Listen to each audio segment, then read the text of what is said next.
हिमालय से ऊंचा साहस उनका, सर जो किसी के आगे ना झुका, मातृभूमि के खातिर किया समर्पण, ऐसे वीरों को हमारा नमन। ऐसे शहीदों के स्मरणोत्सव के अवसर पर मैं अभी आमंत्रित करने जा रही हूँ शहीद चेताराम जी की पत्नी श्रीमती अमिया देवी। सभा में हो आप ज़रूर, आप ऊपर आए। शहीद चेताराम जी 2001 में माओवादी हमले में शहीद हुए थे। आप सिरोही जिले के रहने वाले थे। विशेष हमारे माननीय अतिथि जनरल बिपिन रावत जी उनको शॉल देकर सम्मानित करेंगे। हम सभी तालियों से ऐसे शहीदों का सम्मान करेंगे।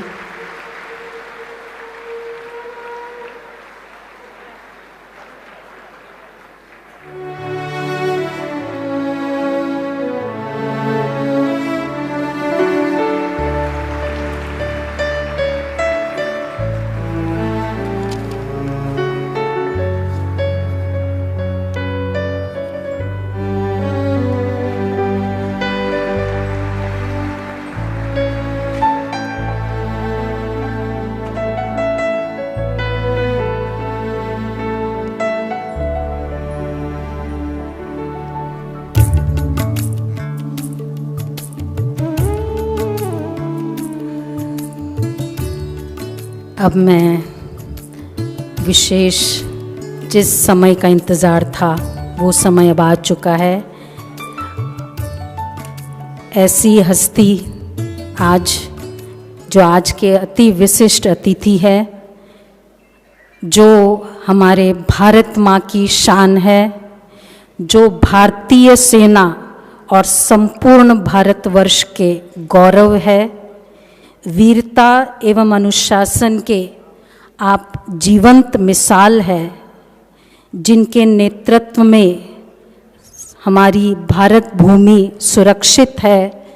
ऐसे भारतीय सेना के प्रमुख आज के हमारे प्रोग्राम के चीफ गेस्ट और हम सबके अति प्रिय भ्राता विपिन रावत का हम बहुत बहुत तहे दिल से हार्दिक स्वागत, अभिनंदन, सत्कार करते हैं।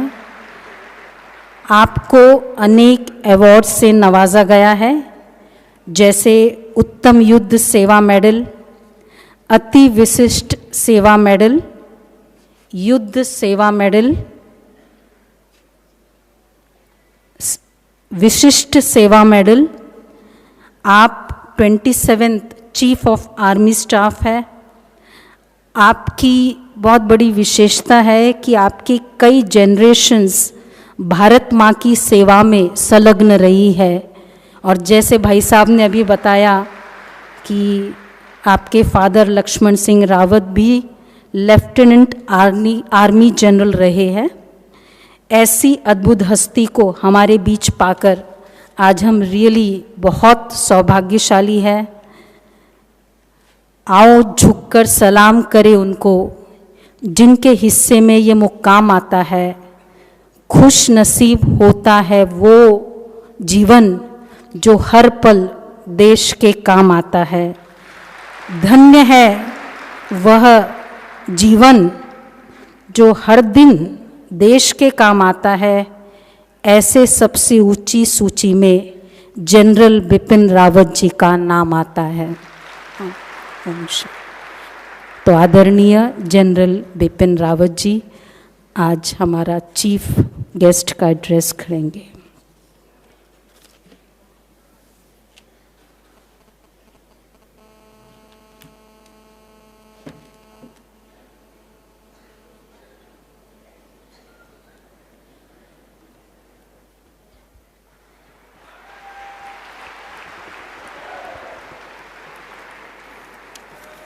आदरणीय राजयोगिनी दादी रतन मोहिनी जी,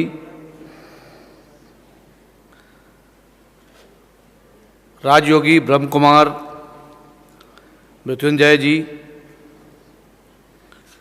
राजयोगी ब्रह्म कुमार ब्रिजमोहन और आज इस भव्य समारोह में उपस्थित दूर दराज के इलाकों से पधारे भाइयों और बहनों,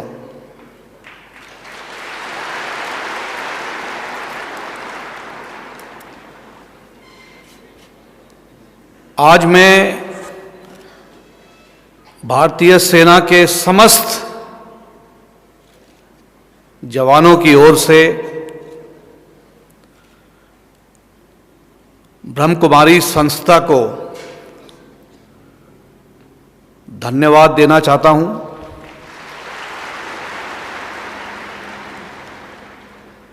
आपने उन बहादुर जवानों को, जिन्होंने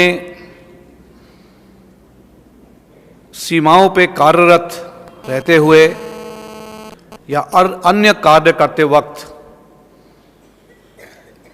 बड़े ही निडरता के साथ देश सेवा में अपने प्राण न्यौछावर किए हैं, उनको सम्मानित करने के लिए, उनको श्रद्धांजलि देने के लिए आपने जो ये भव्य समारोह का आयोजन किया है, इसके लिए हम बहुत ही शुक्रगुजार हैं।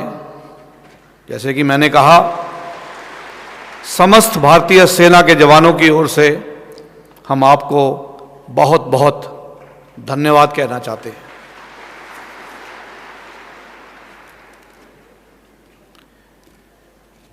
भारतीय सेना सदा प्रशिक्षित और तैयारी की हालत में रहती है। वो इसलिए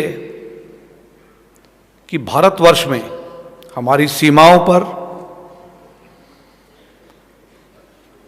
और हमारे अंदरूनी जो इलाके हैं उनमें शांति प्रक्रिया कायम रहे।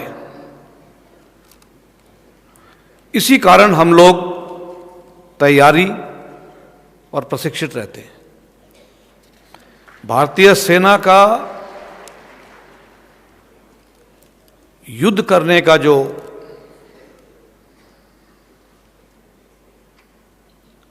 कर्तव्य जो हमें दिया जाता है वो खासकर शांति बहाली के लिए होता है।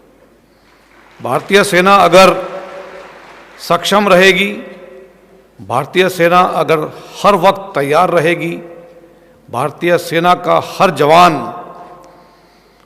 अपने सही मार्ग दिशा पर चलते हुए अपना कार्य करता रहेगा, तो हम शांति प्रक्रिया बहाल करने में कामयाब होंगे। इसी के साथ हम ये भी जानते हैं कि ब्रह्म कुमारी संस्था जो है, आपको यूनाइटेड नेशंस ने मैसेंजर्स ऑफ पीस का दर्जा दिया है। आपकी जो पहचान पूरे विश्व में और भारतवर्ष में है वो एज मैसेंजर्स ऑफ पीस है। तो आप समझ सकते हैं कि भारतीय सेना भी कार्यरत रहती है, तैयार रहती है शांति के लिए, और आपकी जो संस्था है वो भी भारतवर्ष और पूरे विश्व में शांति कायम रखने की ओर कार्रवाई लगातार करते जा रही है। और मुझे यकीन है कि आने वाले दिनों में भी आप इस प्रक्रिया को अपनी संस्था द्वारा जारी रखेंगे। इसीलिए भारतीय सेना और आपकी संस्था में एक अद्भुत सा मेल है, क्योंकि we are both messengers of peace. जैसे कि बताया गया, राजयोगी ब्रह्म कुमार ब्रिजमोहन ने कहा कि आप भी हमारे साथ हैं, चाहे वो शांति का माहौल हो, चाहे वो अन्य किसी तरह का माहौल हो, आप हमारे साथ साथ कंधे से कंधा मिलाकर कार्रवाई करने के लिए तैयार हैं। इसके लिए भी हम आपको धन्यवाद कहना चाहते हैं और आपके शुक्रगुजार हैं। देशभक्ति कोई छोटी चीज़ नहीं है। जो कार्रवाई आप कर रहे हैं और जो कार्रवाई हम कर रहे हैं, उसके लिए मैं ये कहना चाहूँगा कि माँ और मातृभूमि की सेवा स्वर्ग के समान होती है। आपको स्वर्ग, अगर आप अपनी माँ की सेवा करते हैं और अपनी मातृभूमि की सेवा करते हैं, तो आपको स्वर्ग ढूंढने की आवश्यकता नहीं पड़ती। आप स्वर्ग में मौजूद हैं, आपके चारों तरफ स्वर्ग है अगर आप इस तरह की कार्रवाई करते हैं। हमारे भारतीय सेना के जवान भी इसी प्रक्रिया को अपने ध्यान में रखते हुए मातृभूमि की सेवा करते हैं। जो भी भारतीय सेना का जवान कार्यरत रहते हुए अगर उसे स्वर्गवास हो जाता है, तो उसे स्वर्ग में जाने की जरूरत नहीं है। वो स्वयं जिस इलाके में उसका स्वर्गवास होता है, उसके लिए वही स्वर्ग कहलाया जाता है।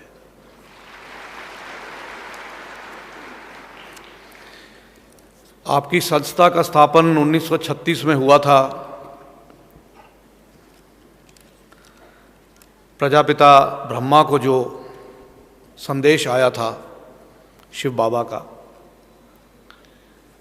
और उन्होंने 1936 में हैदराबाद में इस संस्था की स्थापना की थी, जो आज पाकिस्तान में है। उसके बाद से लेके आप लोग का फिर हमारे देश के बंटवारे के बाद आपको वहाँ से पलायन करना पड़ा, और पलायन के बाद आज आप माउंट आबू और आबू रोड पे पहुँचे हैं। लगातार आपकी संस्था साल बे साल बढ़ती जा रही है। इस वक्त तकरीबन 140 देशों में आपकी संस्था प्रचलित है, और आपकी संस्था केवल एक मैसेज दे रही है, और वो है कि दुनिया में अमन और शांति की बहाली हो। अमन और शांति की प्रक्रिया आने वाले दिनों में प्रगति करते रहे। कोई नहीं चाहता कि दुनिया में विश्व युद्ध हो, लेकिन जिस तरह से आजकल कार्रवाई हो रही है, जिस तरह से आतंकवाद का फैलाव बढ़ते जा रहा है, दुनिया विनाश की ओर उभर रही है। इसलिए ऐसे समय पे आप जैसी संस्थाओं का दुनिया में शांति का मैसेज, शांति का संदेश भेजना बहुत ही आवश्यक होता है।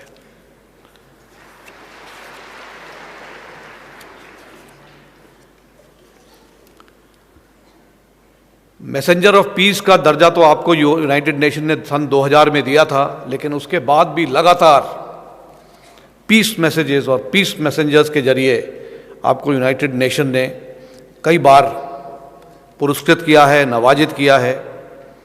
और यूएन एक संस्था है जो विश्व शांति और विश्व पीस के लिए कार्यरत है, और इस संस्था का आपके साथ जुड़ना बहुत ज़रूरी हो जाता है।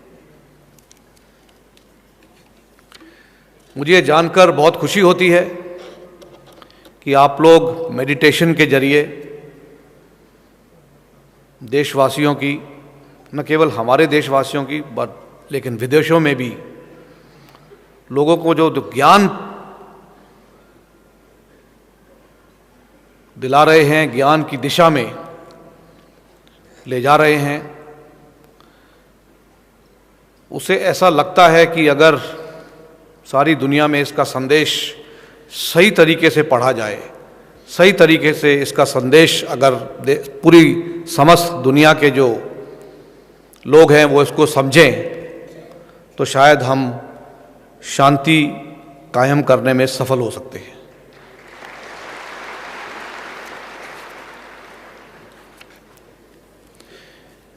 आपकी संस्था इसके अलावा कई और कार्य भी कर रही है, जैसे कि सोलर एनर्जी का उत्पादन करना, हमारे किसानों को ऑर्गेनिक फार्मिंग के बारे में जानकारी देना, रेन वाटर हार्वेस्टिंग, जो कि इस वक्त हमारे देश के लिए बहुत ज़रूरी है, क्योंकि धीरे धीरे हमारे नदियों का जो पानी है, हिमालय में जो बर्फ़ है, उसका स्तर गिरते जा रहा है, इसलिए रेन वाटर हार्वेस्टिंग बहुत ज़रूरी हो जाती है। एलईडी के इस्तेमाल द्वारा बिजली का सही तरीके से इस्तेमाल करना और मानव जीवन में किस तरह से सुधार लाना चाहिए, इस तरह का जो प्रशिक्षण आप लोग मेडिटेशन के द्वारा देते आ रहे हैं और अन्य कार्रवाई आपकी संस्थाएं कर रही हैं, उसके लिए हम आपको धन्यवाद देना चाहते हैं और हम आपको प्रोत्साहित करना चाहते हैं। इस तरह की कार्रवाई आप लगातार आगे बढ़ाते रहें, ये हमारे देश के लिए बहुत ज़रूरी है। आज यहाँ आकर मुझे बहुत गर्व हुआ, क्योंकि मेरे पिताजी स्वर्गीय लेफ्टिनेंट जनरल लक्ष्मण सिंह रावत आपकी संस्था से जुड़े हुए थे। वो सबसे पहले आपकी संस्था से आपके मुंबई केंद्र में जुड़े थे और उसके बाद नोएडा चले गए थे, नोएडा केंद्र से जुड़े रहे और माउंट आबू उनका आना जाना लगा रहता था। तो उनके जरिए मुझे आपकी संस्था के बारे में पूरी जानकारी है।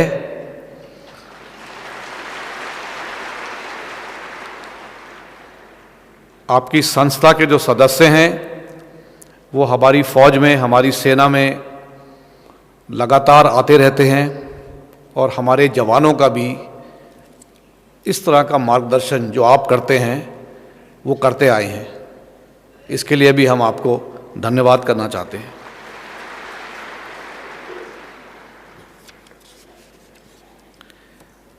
अंत में मैं यही कहना चाहूँगा कि हमारे जितने भी भारतवासी हैं, अगर आपकी संस्था द्वारा चलाए गए मार्गदर्शन पर अगर कायम रहें, उस पर अमन करें, तो ज़रूर हमारी जो अंदरूनी हालत है, जो आतंकवाद की हालत है, हम उससे जूझने में सफल हो पाएंगे। एक बार फिर अपनी धर्मपत्नी श्रीमती मधुलिका रावत और अपनी ओर से मैं ब्रह्म कुमारी संस्थान का धन्यवाद देना चाहता हूँ कि आपने हमारे उन जवानों की जिन्होंने देश की रक्षा में अपने प्राण न्यौछावर कर दिए हैं, उनको श्रद्धांजलि अर्पित करने के लिए आज इतनी बड़ी सभा का आयोजन किया है। और मुझे जिस तरीके से आपने इस आयोजन में सम्मानित किया, इसके लिए भी मैं आपको अपने दिल से धन्यवाद देना चाहता हूँ। बहुत बहुत शुक्रिया, धन्यवाद और जय भारत।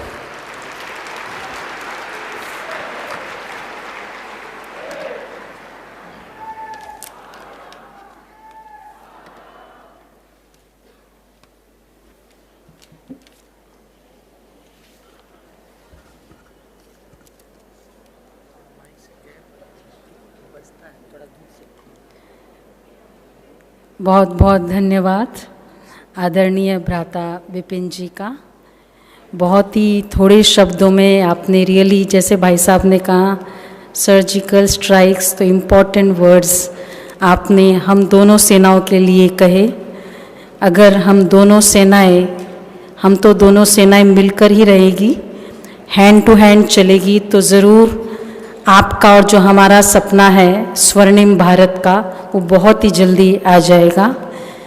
अब मैं आमंत्रित कर रही हूँ हमारी ब्रह्मा कुमारीज़ की जो स्पिरिचुअल आर्मी, भाई साहब ने जैसे कहा, दोनों आर्मी के प्रधान सेनापति यहाँ इस परिसर में मौजूद है, दादी जानकी और जॉइंट चीफ दादी रतन मोहिनी जी, आप विश्व वंदनीय, विश्व विभूति ऐसी हस्ती है, परम आदरणीय राजयोगिनी दादी रतन मोहिनी जी। आपके शुद्ध संकल्पों की किरणें हम सब में उमंग उत्साह का संचार करती है। आपके मुख पर जो सदैव मीठी मुस्कान है वो लाखों के दिलों में उमंग उत्साह ऑलवेज बनाए रखती है।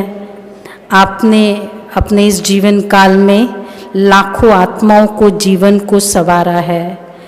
ऐसी हमारी अति प्यारी, अति आदरणीय दादी रतन मोहिनी जी से हम आशीर्वचन सुनेंगे। ओम शांति। बोलो सभी प्रेम से, ओम शांति। ओम शांति। आज हम इस सभा में बैठकर जो कुछ भी सुन रहे हैं, आज हमारी सभा के बीच नाम तो हम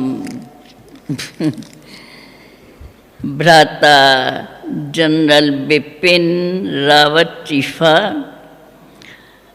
इंडिया आर्मी स्टाफ और उनके साथ उनकी युगल श्रीमती मधुलिका रावत, जो आज हम यह शहीद दिवस के नाम से मना रहे हैं, जो इन्हों को देख इन्होंने राज्य के लिए अथवा देश के लिए कितना सबके प्रति सेवा करते और उन्हों को संभाला है, तो ये हमारा देश वास्तव में इसी के लिए ही निमित्त है, जो सदा भारत में शांति बनी रहे और सर्व के अंदर एक दो के प्रति यही शुभ भावना, जब हम सब एक पिता परमात्मा की संतान है, तो उसी दृष्टि से हमें एक दो को सदा सम्मान देते हुए और उन्हीं स्नेह से आपस में रहना है, जिस स्नेह में यह सारा ही न सिर्फ भारत परंतु सारी दुनिया के अंदर अगर यह स्नेह भाव बन जाए, तो आज हमारे देश अथवा दुनिया के अंदर कितनी न शांति और प्रेम सबके लिए, जहाँ कभी भी लड़ाई झगड़े का नाम निशान नहीं रहेगा। ऐसा ही हमारा ये भारत, जो कल पहले भी ऐसा ही इसी भारत के अंदर वही स्वर्ग भूमि थी, जिस स्वर्ग भूमि को आज भी हम सब याद करते हैं, जिस स्वर्ग भूमि के अंदर रहने वालों को हम देवताओं के नाम से गाते हैं, बल्कि आप जानते हैं कि देश के अंदर देवताओं के नाम से मंदिर बने हुए हैं और कैसे जनता मंदिरों में जाकर के उन्हों की पूजा करती है, नतमस्तक होकर के उनके चरणों में पड़ती है, चाहे वो देवताएं अभी नहीं है, परंतु वे इसी भारत में होकर के गए हैं और उन्हों के होते यही हमारा भारत इतना महान, जहाँ कभी भी वैर विरोध नहीं, कभी भी आपस में कोई लड़ते नहीं थे, जहाँ शांति और प्रेम सदा रहता था। और हमें ये निश्चय है, अब फिर से यही हमारा भारत वही देश बनेगा जहाँ जैसे शांति और प्रेम था, जिसको हम याद करके उन देवताओं की पूजा करते हैं। लेकिन आज हमें वही शिक्षा मिली हुई है, जिस शिक्षा से हम अपने जीवन के अंदर जो भी आज की दुनिया में व्यवहार अगर क्रोध और इन रीति से हो रहा है, उसको शांत करके स्वयं को सदा शांत रखें और सर्व के अंदर ये शांति और प्रेम पैदा करते रहें। हम भी सर्व के प्रति वही शुभ चिंतक है कि हमारा देश भारत, जिसका गायन है, भारत वो समय था जहाँ देवताएं निवास करते थे, जिन देवताओं के आज मंदिर बने हुए हैं, जिन मंदिर में कहीं सब जा कर के उन्हों की पूजा करते हैं। देश विदेश से सब आकर मंदिरों में उन्हों को देखने के लिए जाते हैं। परंतु यह वो समय है जब वो अपना स्वर्ग भूमि में अपना राज करके गए। आज हम भी यही चाहते हैं, यही हमारा भारत ऐसी स्वर्ग भूमि बन जाए जिसके अंदर सर्व के प्रति शांति और प्रेम, सर्व आत्माओं के अंदर प्रेम रहे एक दो के प्रति। और हम देखते हैं जैसे जैसे जो अपने अंदर में वह शांति का अनुभव करते हैं और इस सहज राजयोग का अभ्यास करते हैं, इस सहज राजयोग के द्वारा स्वयं को इतना शांत और प्रेम स्वरूप बना देते हैं, जिससे भी मिलेंगे, जिससे भी बात करेंगे, उन्हों से बड़ा हंसमुख होके बात करेंगे, उन्हों को अपने से प्रेम की भाषा देंगे।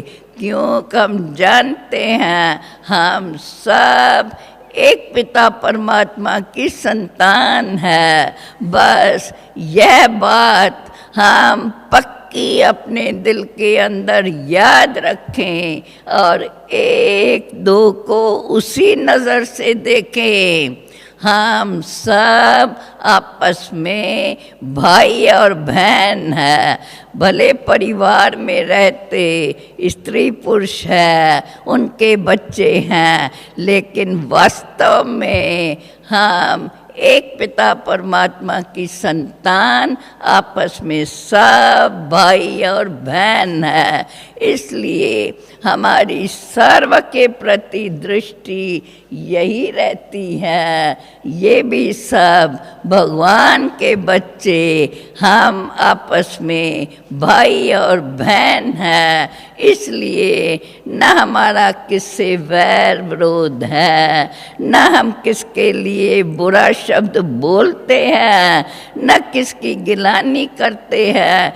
क्योंकि अगर हम किसकी गिलानी करेंगे तो वो भी करते रहेंगे। ऐसा कर्म करें ही क्यों जो दूसरे को भी वो सीखने को मिले।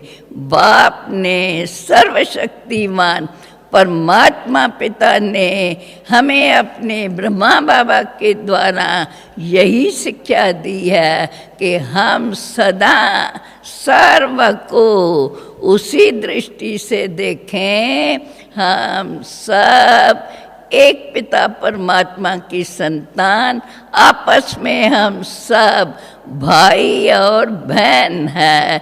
इसी भाई बहन की दृष्टि से अगर हम आपस में रहते हैं, एक दो से मिलते हैं, एक दो से प्यार देखते हैं, तो आप देखेंगे हमारे अंदर और सामने मिलने वाले के अंदर, दोनों के अंदर बहुत प्रेम भरा हुआ रहता है। एक दो को खुश देख करके सदा खुश रहते हैं।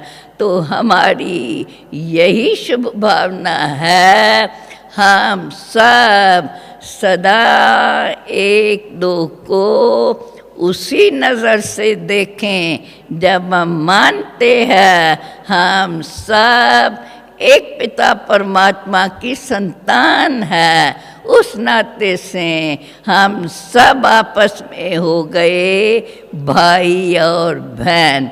भले शरीरक रीति से जो भी संबंध हो वो संबंध निभाते रहे, लेकिन वृत्ति के अंदर यह याद रहे हम एक पिता परमात्मा की संतान, आपस में सब भाई बहन है। इसलिए हमारा आपस में कभी भी विरोध, कभी भी हम आपस में एक दो को बुरा शब्द, कभी भी हम अपने मुख से जोश से कोई न शब्द ऐसा बुरा निकालें। इसलिए यही हम याद रखें, हम सब एक पिता परमात्मा की संतान, आपस में भाई और बहन है। बड़े शरीर निर्वाह शरीरक संबंध में कोई भी संबंध हो, उन संबंधों को भी हमें निभाते हुए चलना है, लेकिन स्मृति सच्ची वो ही रहे।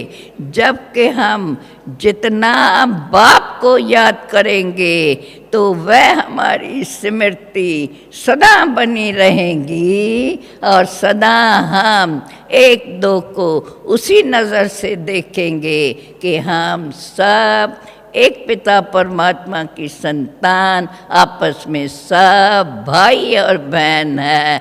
इसलिए किससे भी विरोध नहीं, किसको भी अपशब्द नहीं कहना है, सदा प्रेम से देखना है, सदा मुस्कुराते हुए रहना है, जिससे अपन भी खुश रहेंगे और सदा चेहरे पे मुस्कुराहट रहेंगी। जो मुस्कुराहट दूर से भी दूसरों को खुश करती रहेंगी, वो हमें देख के खुश हो, हम उन्हों को देख के खुश हों। ऐसी अगर जीवन हम अपनी ऐसी बनाकर इस दुनिया में रहेंगे तो दुनिया वाले भी ऐसी जीवन बनाते बनाते यह सारी दुनिया वही स्वर्ग भूमि बन जाएंगी। अर्थात सर्वशक्तिवान परमात्मा पिता की कृपा से यही भारत फिर वो स्वर्ग भूमि बन जाएगा। न सिर्फ भारत परंतु सारी दुनिया के अंदर वह स्वर्ग समान, सब देवताओं के समान ऐसे बन करके अपनी जीवन खुशी और प्रेम से बिताते रहेंगे। एक दो को सम्मान देते हुए सम्मान लेते रहेंगे। इन्हीं शब्दों के साथ आप सब भी बड़ी देर से बैठे हैं और कितना शांति और प्रेम से सुन रहे हैं। इसलिए आप सबको भी बहुत बहुत मुबारक है, मुबारक है। आज हमारे पास जो भी मेहमान आए, मुझे मेहमान इसलिए कहना पड़ता है, जो बड़ा कभी कभी हम आपस में मिलते हैं, बाकी तो हम सब एक पिता परमात्मा की संतान, आपस में भाई और बहन हैं। इन्हीं शब्दों के साथ आप सब को बहुत बहुत मुबारक है, मुबारक है, मुबारक है। ओम शांति।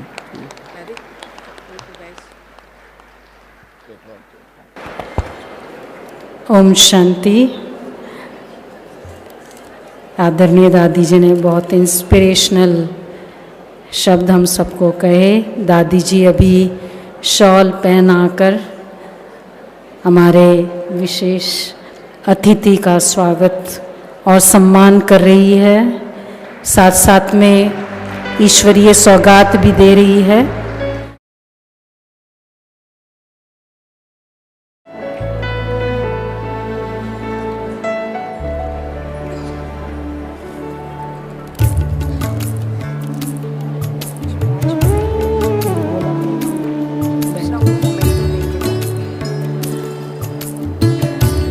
दादी जी बैच पहना रहे हैं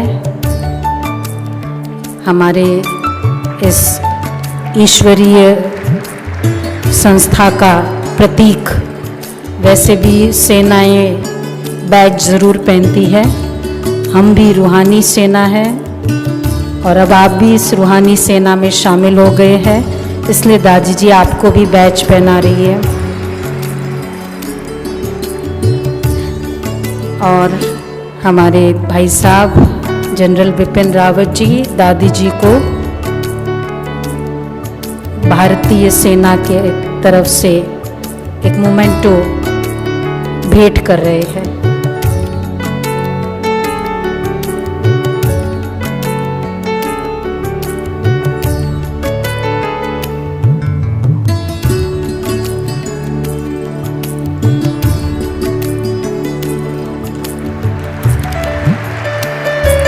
इंडियन आर्मी और स्पिरिचुअल आर्मी का बहुत ब्यूटीफुल एक्सचेंज, सम्मान, सत्कार।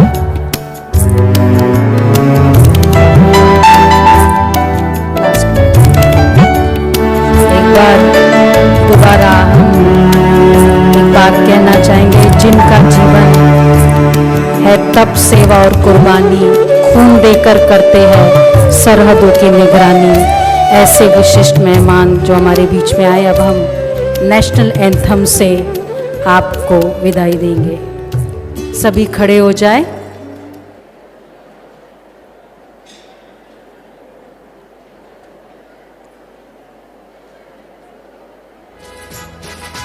जन गण मन अधिनायक जय हे, भारत भाग्य विधाता।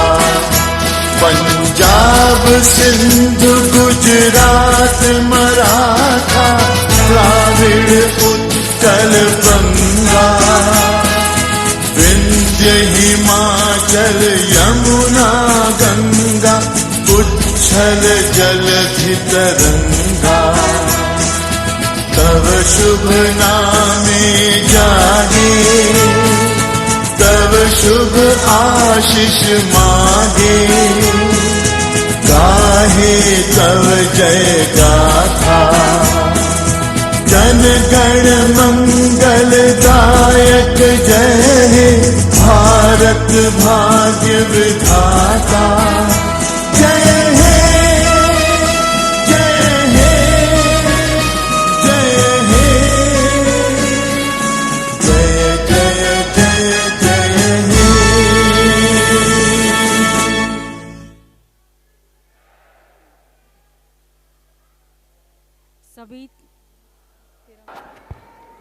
सभी अपने तिरंगों को बहुत अच्छे से फहराते हुए हमारे भ्राता जी को विदाई देंगे।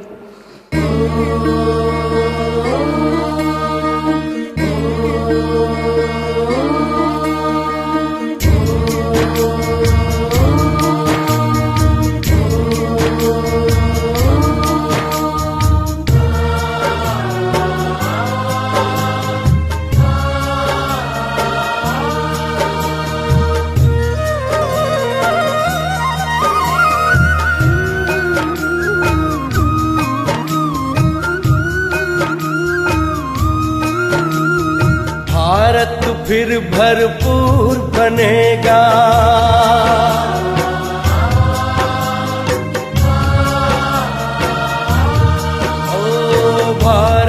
फिर भरपूर बनेगा, कोई नहीं कमी होगी।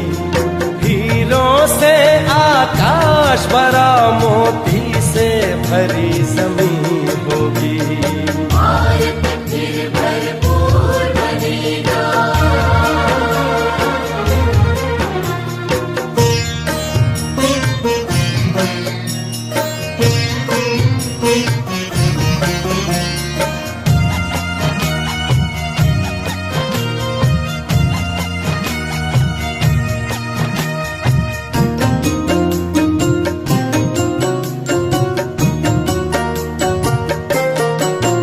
हर बालक कृष्ण कन्हैया सा, राधा सी हर बाला होगी। सुख शांति प्रेम पावनता की, वसुधा पहने माला होगी।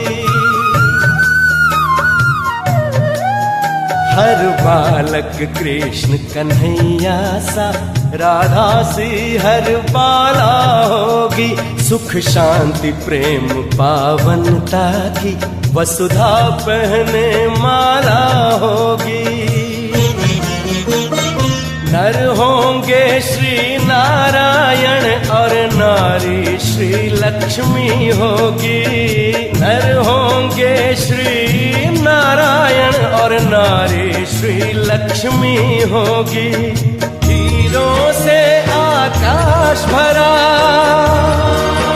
मोती से भरी जमीन होगी। कोई नहीं कमी होगी। भारत फिर भरपूर बनेगा।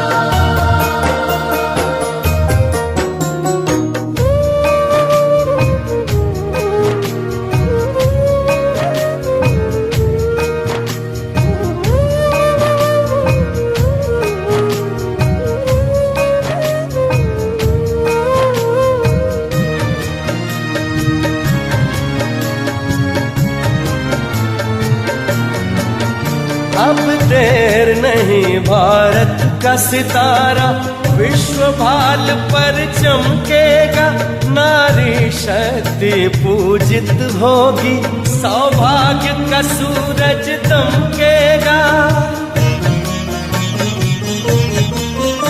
अब देर नहीं, भारत का सितारा विश्व भाल पर चमकेगा। नारी शक्ति पूजित होगी, सौभाग्य का सूरज दमकेगा। सत धर्म के चारों पांवों पर सतयुग की सृष्टि थमी होगी। सत धर्म के चारों पांवों पर सतयुग की सृष्टि थमी होगी। हीरों से आकाश भरा, मोती से भरी जमीन होगी। कोई नहीं कमी होगी। भारत फिर भरपूर बनेगा।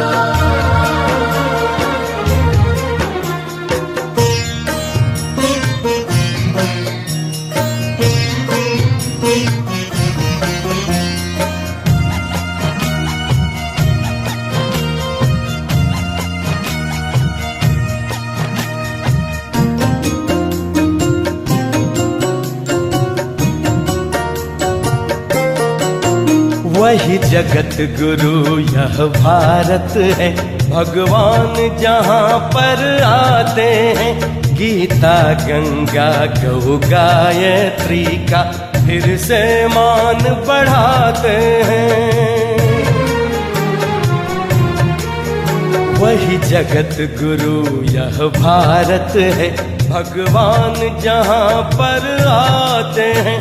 गीता गंगा गौ गायत्री का फिर से मान बढ़ाते हैं। है धन्य धन्य अपनी माटी जो फिर से देव भूमि होगी। है धन्य धन्य अपनी माटी जो फिर से देव भूमि होगी। हीरों से आकाश भरा, मोती से भरी